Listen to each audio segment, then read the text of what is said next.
Welcome back to the Ignite podcast. Today, we're delighted to have Sam Miller from Atlas AI, or formerly from Atlas AI. Sam, would love to get an intro from you so the audience knows who you are, where you're coming from, and what your story is. Hi, Brian. So I spent most of the last 4.5 years running my startup, Atlas AI. We decided a few months ago to wind it down because we just didn't feel like we were finding product market fit after a good stint at it. Prior to that, I did a PhD in AI at the Alan Turing Institute in the UK. And I worked as an economist before that for 3 years at the UK's version of the Federal Reserve, which is called the Bank of England. And before that, I studied my major in economics at the University of Cambridge. So I started out as an economist and at some point became an AI person. And at some point after that, I suppose became a startup person. I love that. And what was the genesis for Atlas AI? You're working, it sounded like, as an economist. You have this AI background, and you're a weightlifter. And kind of tell us the genesis of all this. Sure. So I was never a professional weightlifter, but I got into competing in powerlifting, which is a form of weightlifting at university. And I competed for my university team. I was never the best person in the team, but I was a very, very good coach. I spent a lot of time coaching beginners in particular who may have never touched a barbell, and would get them confident in the basic movements like bench, squat, and deadlift very quickly. I've always been a bit of a natural evangelist as a person. So if I felt like a style of training was the right one, like you should be doing barbell lifting and not random exercise machines, I would try and get all of my friends and colleagues to do it as well. So even after I finished uni, I would take my colleagues at the Bank of England to the gym. I would take fellow PhD students from the Turing Institute to the gym and teach them how to lift weights. A lot of my coaching was actually done over WhatsApp. So I couldn't be there in person with people I was teaching, and I'd ask them to video themselves, say squatting, and send me the videos so that I could just comment remotely. This proved actually to be quite effective. And when I started my PhD was not in computer vision, but I happened to be sitting next to someone who was doing computer vision research. And I saw him using this technology, which is sometimes called skeleton tracking, which allows you to analyze human movement in a video. And I kind of put two and two together, and I was like, oh, I think we could automate this WhatsApp coaching I'm doing with computer vision. And that was the start of the idea. It wasn't really from a business point of view. It was just like, I do this thing as a hobby. There's a cool opportunity to automate it. And I think it would be helpful. And that's how a lot of startups begin, right? You see something done offline in an analog or manual sort of way, and you're like, oh, I can apply technology and do this at scale. And then so, tell us the story. So you convince them, hey, there's a business opportunity here. What happens next? Yeah, so I really wasn't thinking about it as a business opportunity initially. I was just actually looking to improve my software engineering. I'd done a lot of data science before that, which is a bit different to software engineering. And I'd written a lot of what's called research code, which is terrible code that you intend to run once for an experiment and then never look at again. But I'd come across software engineering as a discipline and wanted a way to get better at that. So I saw this kind of side project as a way to get better at software engineering. And the best way to learn to code better is to have a project that you're really motivated on.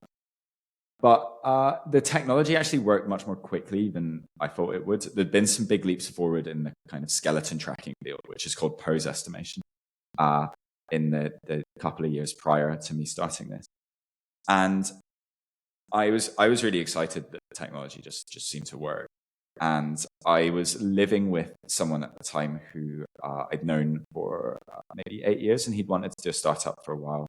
We'd studied together at university, and I said, hey, do you think there's a potential business idea here, maybe some sort of app? And he was also really interested in it. I taught him to lift weights too, so he kind of understood the value proposition. And we just got cracking on it a couple of days a week in our spare time. And that was the beginning of it, really. I could talk a bit about how we got initial team members or investors or whatever. You'd rather we go into something else? Yeah, for sure. Let's tell the whole story. Sure. Okay. So I talk about the period where it was just the two of us initially and doing it part-time. Because he had like a startup and business background, he was aware that we should check if people, want this, if they're going to pay for it. And we had this idea, which was basically, we're going to make a phone app. It will contain your weightlifting program. And then you can video yourself lifting weights in the gym. And rather than needing a personal trainer to coach you on form, the app is coach you. And we'll charge a monthly subscription. It seems kind of reasonable.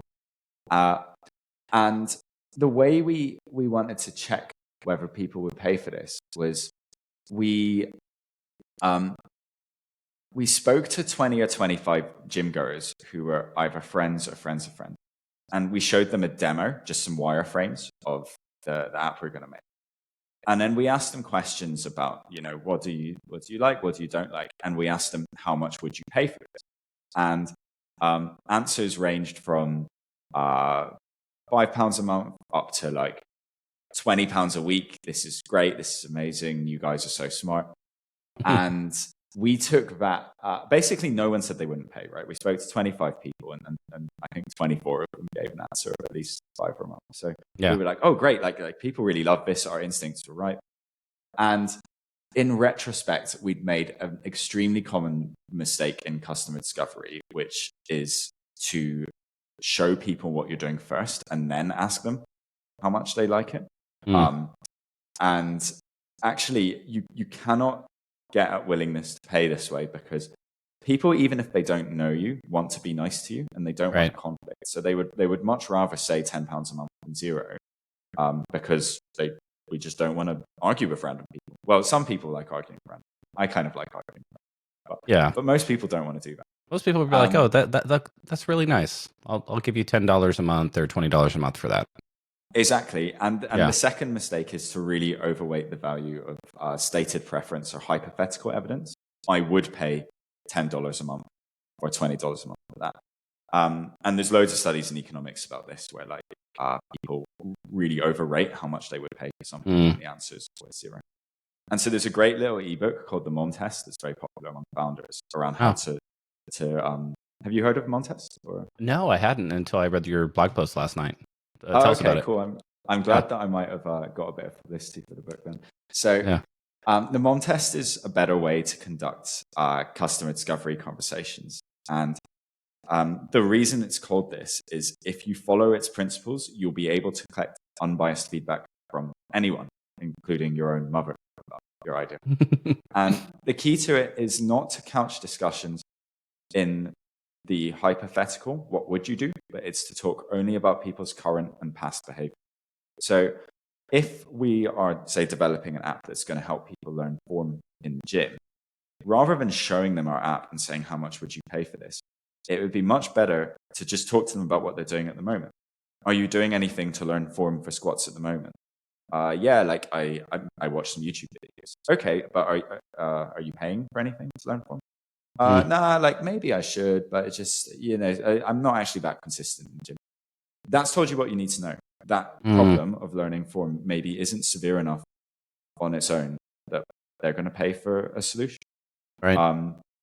And I think looking back on it, we could have approached the initial customer discovery. Because usually they're solving the problem somehow, right? Oh, I'm paying a personal trainer $300 a month, or I'm sending my videos to somebody, some guy that reviews them for $20 an hour or $200 an hour.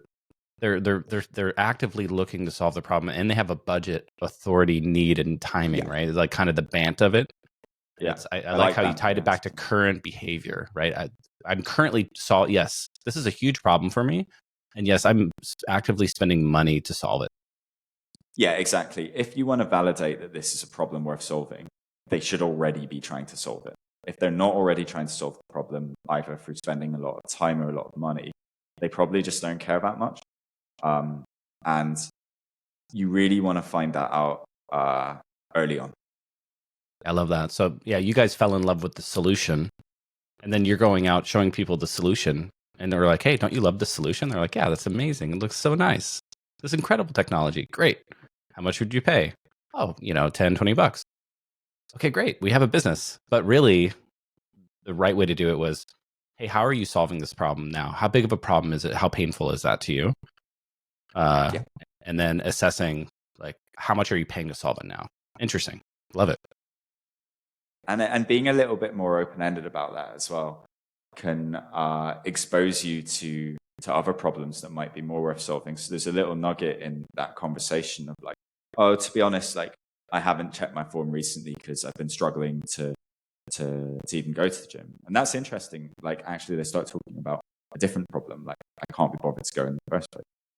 Okay, like yeah, what have you tried to the other motivate issue yourself? with the problem that and there's all these dimensions of like the problem, the customer problem, right? One is like, how painful is it? How pervasive is it? Yeah. Is it like this other dimension, which is like, like with form, I've done, weight training as well over the years. And, with form, it's kind of like once you get it, you got it. Right. So it doesn't have this problem that recurs that needs to be solved on a monthly basis for a subscription. Yeah, this was another mistake we made. And I'm not meaning to insult you here, but form actually does recur as a problem in weight training, but people just aren't aware of it. So Yeah. as you might be someone It's like form drift. Like, yes, exactly. I had the exactly. squat down, and now you're kind of one up in weight, and you're not really quite hitting that 90-degree angle and things like that. Exactly. Yeah. Form is extremely related to the weight that you're taking. So I have been squatting and competing in powerlifting for years, right? I will have perfect squats every single time on, I don't know, 100 pounds. But if it's 400 pounds, they're not going to be perfect at all. And so form is still a problem for me at heavier weights, and I know that. But actually, the majority of the market would take your view that it's not a recurring problem. Once I've learned it for the first time, I don't need to learn it again.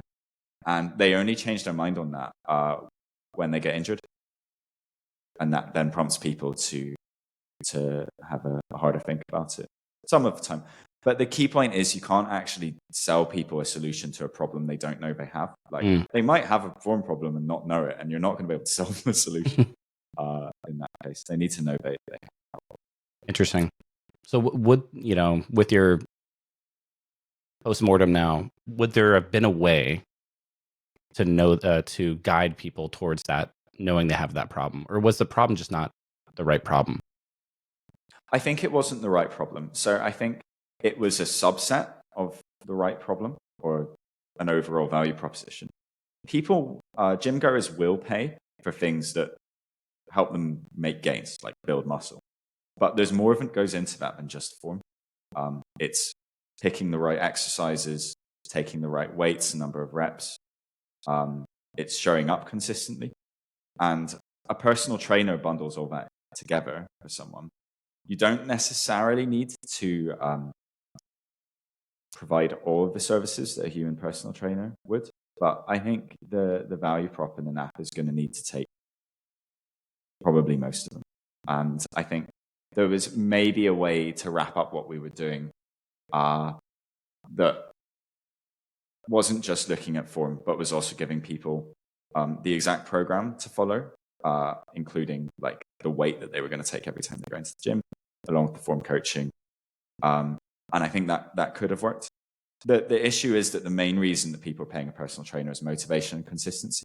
And I don't think there was a way to productize that looking back, or at least not a way that we had any insight into. And this is to borrow a Y Combinator phrase, I guess, this is the tar pit in fitness that lots of companies fall into. Is the big thorny problem you need to solve if you want to monetize effectively in fitness is motivation and consistency.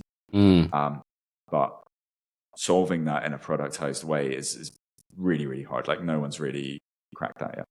Which, if you think about some of the more successful ones like Strava, that's kind of what they're doing. They're creating this kind of social network, gamified, show up and high five each other.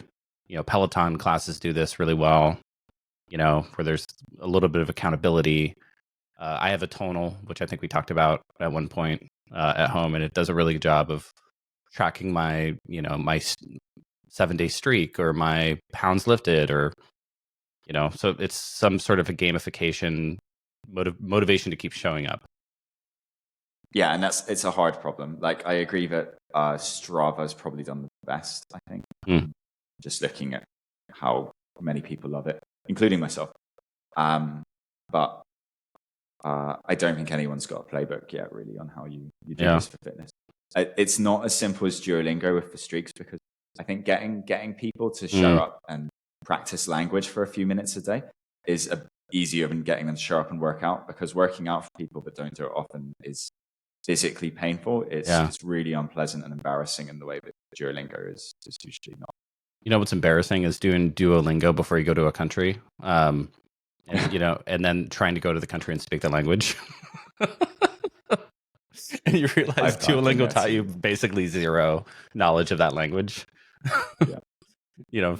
It taught you probably what the word for like elephant was, or tortoise or something, but not like how to actually form a sentence. I went to Bali about a year ago. I like Duolingo. I don't want to shit on Duolingo. Yeah, I agree that I have a good friend of mine that's the head of product there too, so I don't want to shit on it too much. But yeah, that's funny. So you showed the solution to folks. They're like, yeah, this is great. And then what happens? Yeah, so we felt that we'd validated the kind of market need for this from that. And we'd also got the technology working, and we'd built like a prototype, which was basically just I've realized that I've made a little bit of a simplification with our original idea, because it had a hardware component too. So one other insight that we had from being long-time weightlifters was people were really reluctant to set up a phone camera to video themselves in the gym. I found it quite hard to get people that I was coaching to do that. And so we said, okay, what if instead of asking the end user to do that, we just bolted cameras to the squat racks? They would always live there. And then as a user, you could just access the pre-existing installation through your phone. You just had to walk into the squat rack, do your weights, and you get analysis straight to your phone. So the initial thing we went to market with actually had a hardware component too, which were these cameras that we bolted to the squat rack. It was just a Raspberry Pi on a stick with a camera module attached to it. And we got a prototype of that working quite quickly. Again, like the technology was all fine. I think the UX of it was reasonable. So between the working prototype and the customer research, my co-founder decided he was going to leave his job and go full-time, and I decided the same thing. And then as he was leaving his job, the founders of his company, which had done very well, asked if they could invest in his new startup. And we actually didn't plan to raise money off of that, just because we didn't really know how you do that. And when people offered us, though, we were like, yeah, we should probably take it. So we got very lucky to raise a pre-seed of a few $100,000 very, very early on. And that allowed us to go full-time ourselves and pay us a salary from the start, which is quite a privileged position as a founder. Yeah. And also hire a full-time software engineer early on. Nice. And then what happened? So we had this plan about how we were going to develop our camera hardware and the app, and we were going to sell it to the gyms themselves. And then the gyms would provide it to their members. We'd done a little bit of customer research, again in a really crappy way with the gyms, where we showed them a demo of what we were doing and asked the gyms how much they'd pay for it. We started full-time in December of 2019, and we had this goal of like, let's get this thing into a gym by the end of January 2020. So we gave ourselves like basically 2 months to build and launch the MVP. And I think we did actually a decent job of that in retrospect, not waiting for too long. Like we probably could have done it faster, but I hear about founders that spend like a year building their first thing. So that wasn't too bad.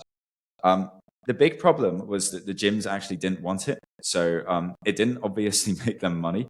Like we'd show them these cameras and be like, hey, your members will now be able to lift weights with better form, and they'll really love that. And they would say things like, yeah, but this will piss my personal trainers off, and they're like important staff members. Yeah. Personal trainers are a big source of revenue. On top of that, gyms, even if they weren't worried about their personal trainers, actually didn't want their members to come more often to the gym. This was something that was really interesting, where gyms make their money from members that buy a subscription for a year and never show up. So if you offer them something that improves member experience, that's not necessarily going to be a moneymaker for them. Yeah, So another kind of misattribution of the solution problem fit here, which is talking to gym owners and saying, hey, what are you struggling with in your business? And how are you solving those problems right now? And how much are you paying to solve those problems now? Instead of, hey, here's the solution, and then trying to somehow say, hey, it's going to improve these things that we think you need.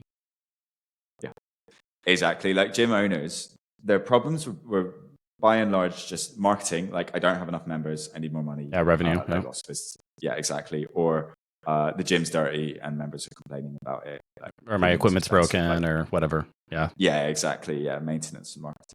And yeah, there's absolutely no way that like top of their list of problems was, I don't like the way my members are squatting and deadlifting. Like, there's just no way that was a top of mind problem for them. But nevertheless, like, I am extremely belligerent as a person, and managed to speak to enough gym managers that I found those who were enthusiastic barbell lifters like me and kind of got the point. And they agreed to take it for like a free trial period, basically, the end of January, start of February 2020. So we got into some free trials at a couple of branches of a big chain in the UK, which is called the Gym Group. It's got a few hundred branches across the country. And these trials were problematic. Like, the first time you launch anything is going to be a problem. Yeah. This was a complete mess. For example, like, the cameras were just not even being attached to the racks each day. Like, people wouldn't know what they were. They'd get moved around. I don't really know. Members who tried it were like, "Oh, this is cool," but like, I don't really know that anyone tried it twice, which is a big problem.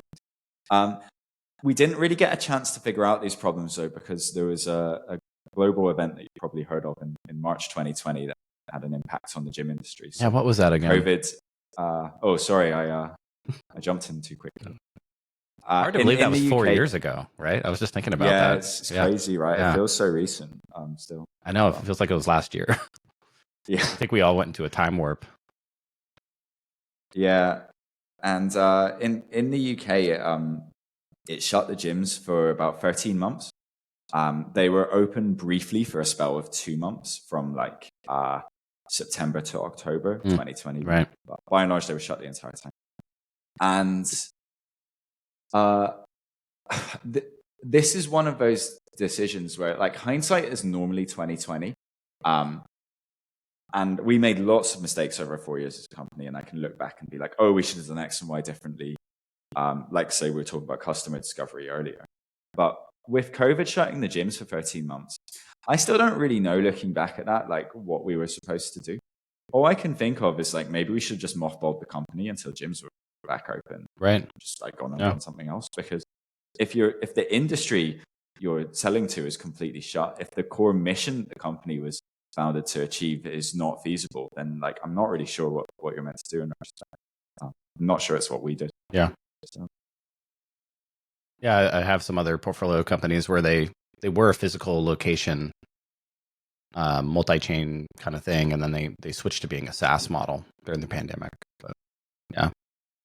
Was that kind of what happened for you guys? You started thinking about, because at some point you apply and get into Techstars, which is kind of a big deal, right? Yeah.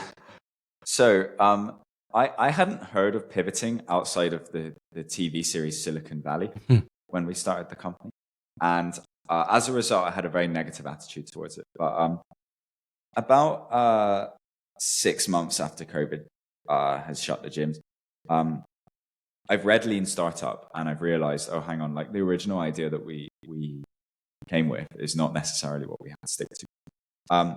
Nevertheless, I'm still like going door to door in gyms that are basically shut, trying to push our gym equipment. And one particularly tech savvy gym owner, who I'm going to call Bill, which is an anonymized name, looked at our cameras and was like, I definitely don't want those in my gym. But I've started a home workout company recently where we run online workout classes. Can I use your AI for those? Yeah. And initially I was like, nah, like I'm a gym guy. Like I'm not really interested in burpees or push-ups. So I just left and didn't think much of it. But then the UK government basically announced next week that COVID was going to shut the gyms for another 6 months. So at that point, even I was like, okay, I don't think we can keep trying to sell this to gyms. So I rang Bill back up and was like, hey, what was that idea you had about using our AI? And it was basically to help people doing these workouts at home with their phone. And it was going to be a SaaS model where we acted like basically an enhanced version of Zoom in their classes. It was like AI Zoom where you got help. Right. And Ben asked us what our commercial model was, and this really took me by surprise because no one had ever offered to pay us for anything at that point, like a year still. And we ended up doing a initial SaaS deal with him for 4 months, and we just pivoted the company and we're like, screw it, like we're going to just take the AI out and see if there were more people like Bill around who are running these home workout platforms and want AI enhanced classes. Yeah. So what happened next?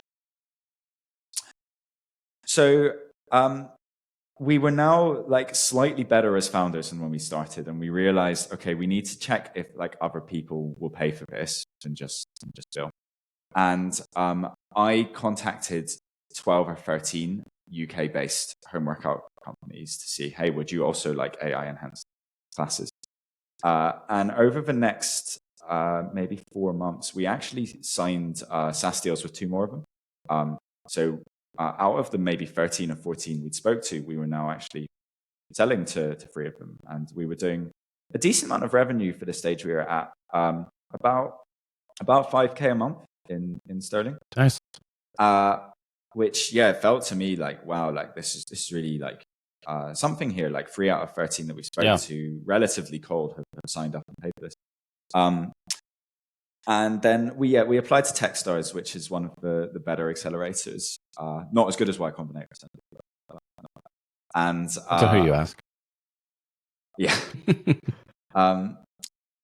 And yeah, we got in basically based on our team backgrounds being strong. Technically, it was an AI specific program. We had 2 AI PhDs on the founding team. And that's common. Having they'll just take the team, whether or not you got a good business or not. Yeah, I mean, it makes sense. Like now that I know a bit more about pre-seeds, investing and stuff, it makes sense. And yeah, like we actually having done some revenue already, like seemed to them to be a good start.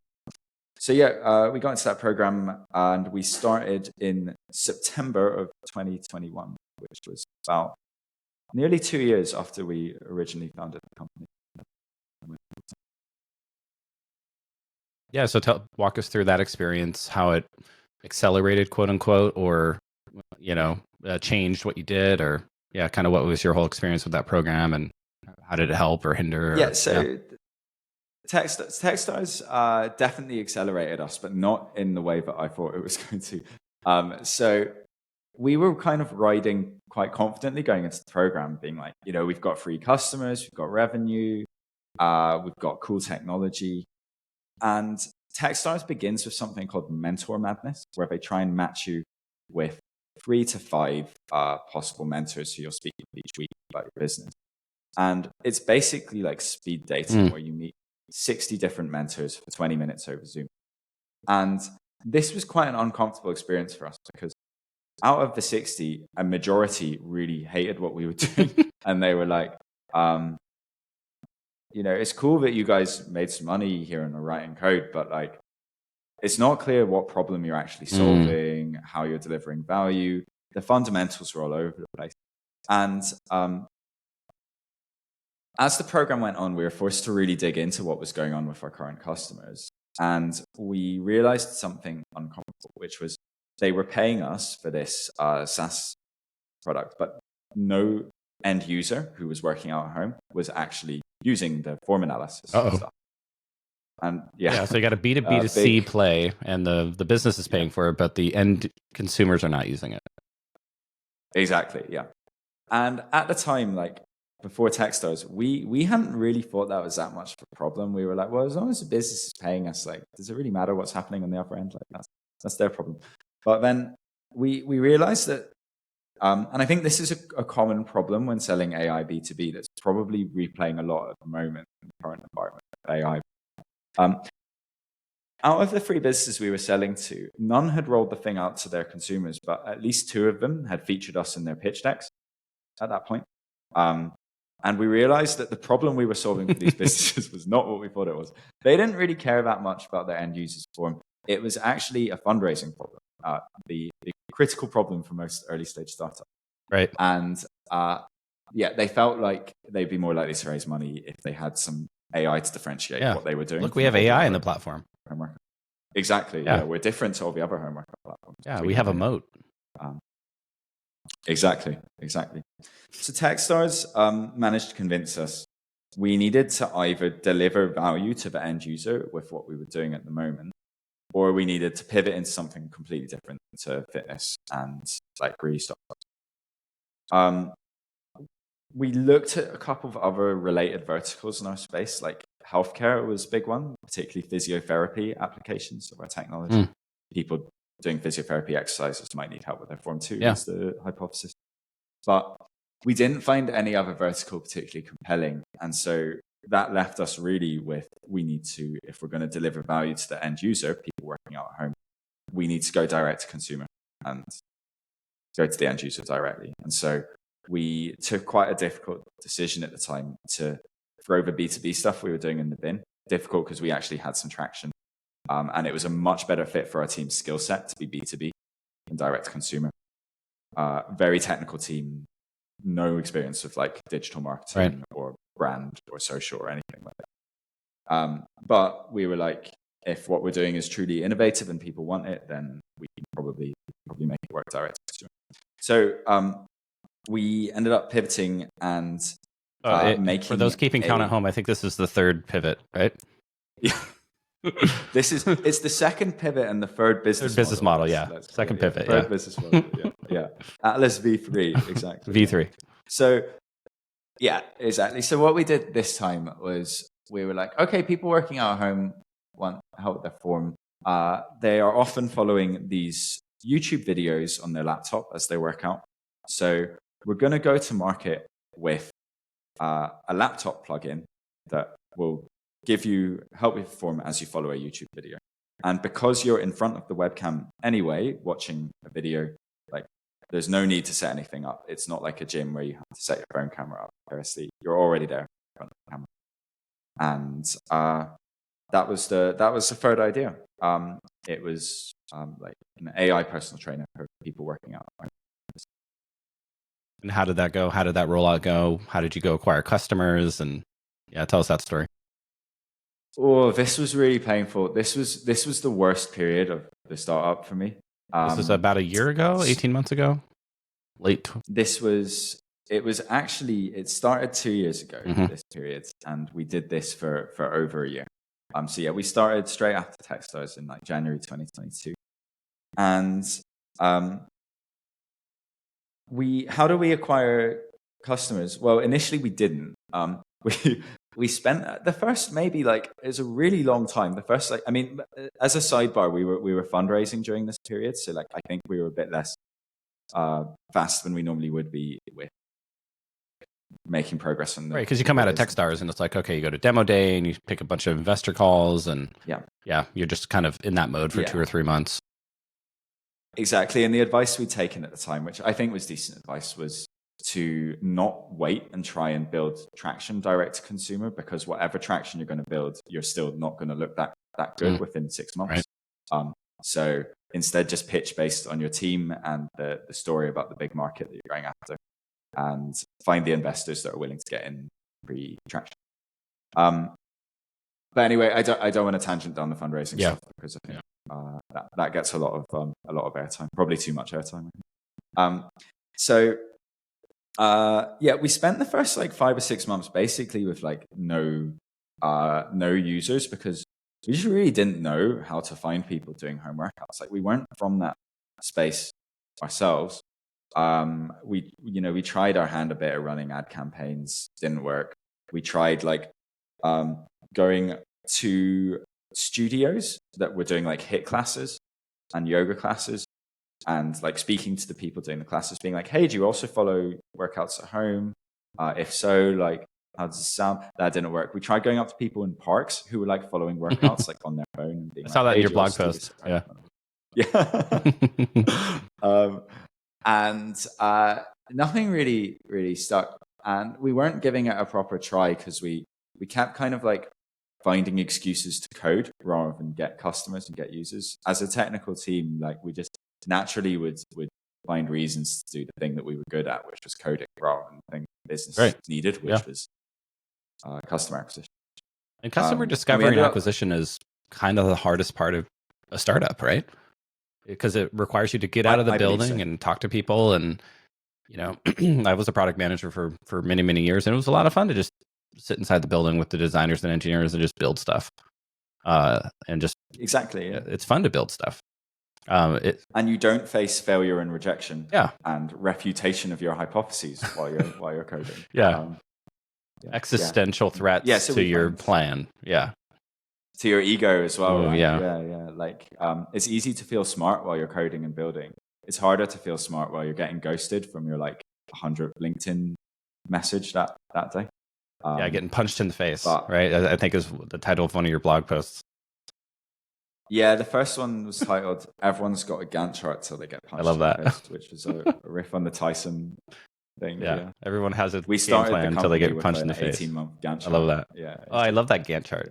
Yeah, we're gonna go do this, and then we'll do this, and it's like this waterfall like process. Exactly. Yeah. That's exactly how we started our company. Anyway, so we ended up taking pretty extreme measures. So we actually banned coding for about 6 weeks, and we were like, no one is allowed to do anything unless it involves getting people to our website where they can try the app. Acquiring customers. And exactly. And if you can't think of anything, that's fine. Just don't work. But like, let's not pretend that like coding is what's going to help. Yeah.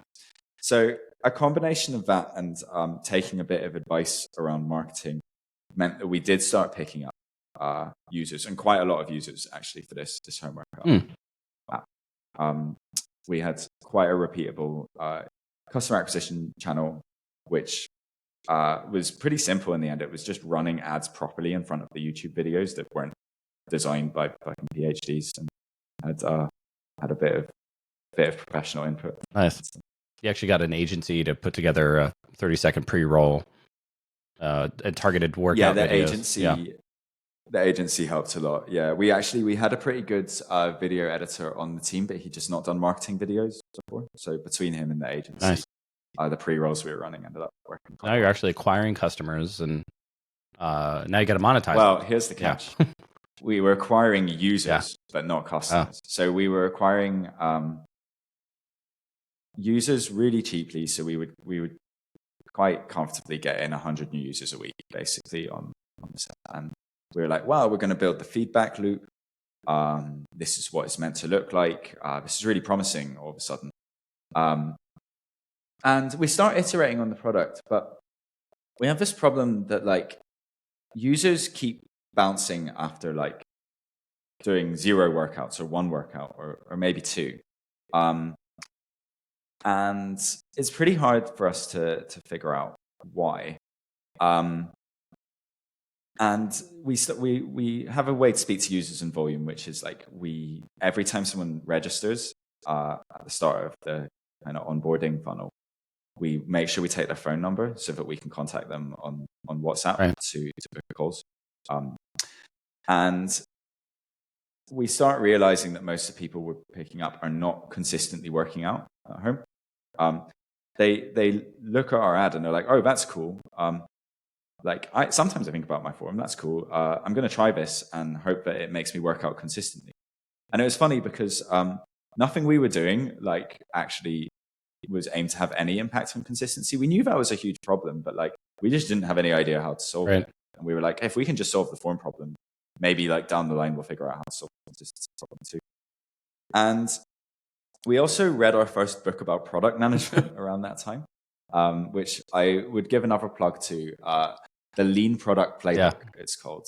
It's specifically for pre-product market fit startups, and I really liked it because lots of product management books that I'd seen were more aimed at corporate innovation and companies that already had active users and customers, and it's like, how do you innovate more effectively? But they're not that helpful necessarily if you don't have users and customers in the first place. Right. So Lean Product Playbook had a section about, again, it was about problem severity. It was like, some problems are not worth solving, and people working out at home might care about their form, but if they're not going to care enough that they're going to pay for a solution, then you probably don't have a viable standalone product. Right. And they cared a lot more about, again, something that would make them show up consistently. So we ran a monetization experiment to test this. We were like, look, we've got to see if people pay for this. Like, if they won't, then we don't really have this. So we just put up a paywall that was like, $10 a month. Let's see what the next 100 users that we get into. And the results were not that great. How not great were they? It's easily expressible in binary, the number of it converted to paying customers. 0 out of 100. 0 out. So you had about 100 users, and then you're like, let's just throw a paywall up and see what happens. And nobody converted. Yeah.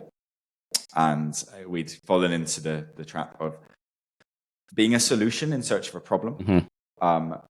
Can be really nasty if you find a problem. Like, it's a genuine problem for people following yoga videos at home, that they don't know if they're doing the poses correctly.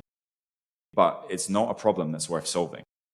And if we'd done that customer discovery properly again, we'd have asked people who are following these yoga videos, okay, so like, what do you do at the moment to check your form? Oh, like, I haven't got around to it, actually. Or like, I look in the mirror sometimes. And you'd figure out, okay, there's probably not a viable business. It's funny because Tonal added this feature recently where you could set up your phone and point it at you. So you could see basically a different angle of yourself, a video of yourself on the Tonal screen, doing the workout, doing the squat, whatever. And I used it like basically one time. I was like, that's good. That's good enough. One workout. And so it reminds me sort of like this kind of, one of the takeaways is, find a problem that, your customers actually want to pay to solve. And then there's also this kind of whole product platform solution crossing the chasm thing, right? That Jeffrey Moore talks about, which is, it's not just about this one singular solution to one singular problem, but it's kind of like the whole set of things that they're looking to solve. Yeah. Exactly. Yeah. And my understanding of all this stuff has just been cobbled together on the job, where like, you might have an overall problem that people are willing to pay for a solution to. Like, I'm in the gym and I want to build muscle. If you could give someone a magic pill that adds 5 kilos of muscle, they're going to pay for that pill, like, undoubtedly. Well, the inverse of that would be like the Wegovy and Ozempic right now. Exactly. Pay the hundreds of dollars a month and lose weight. Yes, exactly. And you've seen how well they've done. Like, very effective. Immediately. Yeah. And, even if it wasn't a pill, even if it was like, here is a 3-month plan, you don't have to do any thinking or exert any effort, but in 3 months, you will have like lost the weight. People again would pay for that. And a mistake that like we made that I think is quite common is to look at just a subsection of that problem. So like, take the Wegovy one. Hey, what if instead of having to do the difficult work of getting people to really exercise discipline in their eating, we just give them a diet plan. We just give them the meal plan. Yeah. Whatever.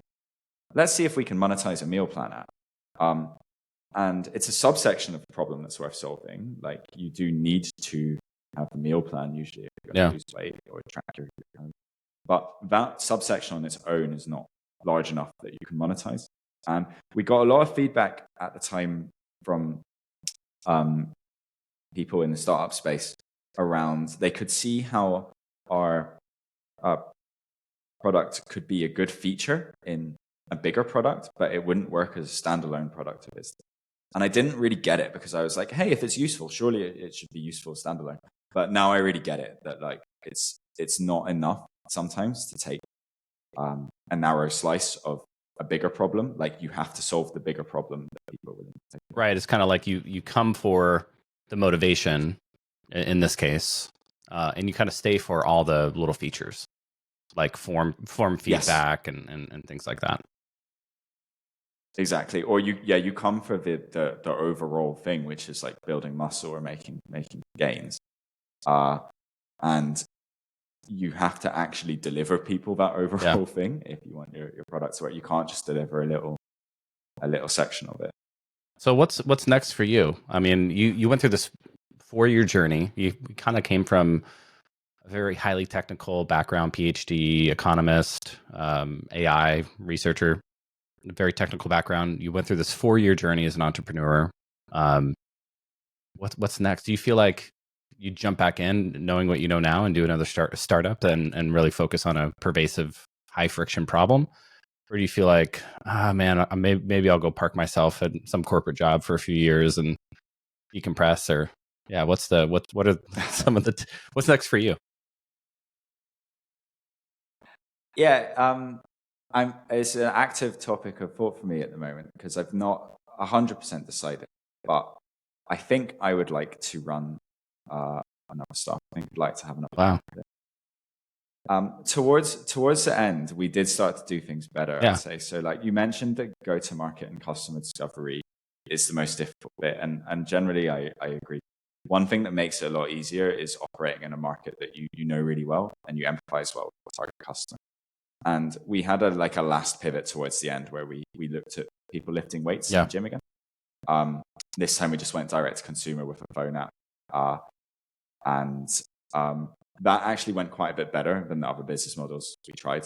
Unfortunately, it didn't go well enough that we wanted to keep going with the startup. But I think that in a weird way gave me more confidence that hang on, like You're kind of getting it together at the end. Here. You were doing the tactics in a more correct way. You built up some of the customer discovery entrepreneurship muscles over the years, right? Yeah, you got your squat form down, right? Your startup squat. Exactly. Yeah, because I'm the sort of person who, like, if they try something and fail at it, is not really that satisfied with just like leaving it there and being like, that's not for me. I'm like, no, I need to have another go. I love that. And yeah. So yeah, I think I'd like to have another go, but I'm cognizant of needing to do it for the right reasons. I've had this out with my girlfriend a bit recently, actually, which is funny because she's raised a valid point that you don't want to be someone who is just a founder for ego-driven reasons for the sake of it. To put on their LinkedIn that they're a founder. Yeah, you've already done that. You've checked that box. But now I think you can come from the ashes of, hey, you know, we tried a bunch of stuff. I learned a lot. And now I have this muscle where I can go find a problem that people actually want to pay to solve. And that, you said it yourself, like right towards the end, you were getting some signal, but you weren't confident and motivated enough to see it through because you'd already been at it for like 4 years. And now you can start fresh, you know, clean sheet of paper, right? With a new customer. Cleanish. There's probably a few smudges on there somewhere, but yeah, you've always got baggage. But yeah, I think I've had a good opportunity, you know, over the last 2 months to think about just what I've liked and disliked about work and my career over the last 10 years. And for me, consistently, like the most important two things are the people I work with and the higher level mission we're working toward. So I've had experience of working like crappy jobs with a team that I've really liked, and that's been great. Like I enjoy my day to day. I've had the inverse of working kind of like cool jobs with people I didn't like. That wasn't much good.